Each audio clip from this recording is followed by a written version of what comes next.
Memasuki pertengahan triwulan ketiga tahun 2024, pihak Bapenda Kota Palembang memastikan realisasi serapan pajak masih dalam kategori baik. Menurut Kepala Bapenda Palembang Raymond Lauri, saat ini realisasi serapan pajak di Palembang masih di angka 55%.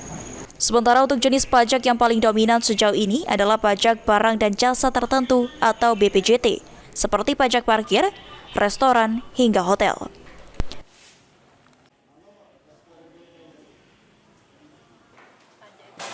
Seluruhnya Kak, berapa persen? Ya, kalau lihat trennya itu baik sih. Berapa persen seluruhnya Kak? Angkanya di 55 ya.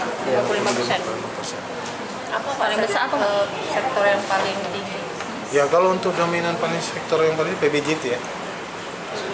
Ya, pajak pembelian jasa tertentu ya.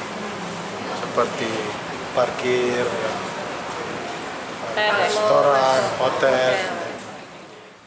Ditambahkan Raymond Lauri, untuk memaksimalkan realisasi serapan pajak di Palembang, beberapa langkah akan dilakukan, seperti sosialisasi edukasi dan himbauan melalui berbagai media, guna meningkatkan kesadaran dan kepatuhan masyarakat dalam membayar pajak.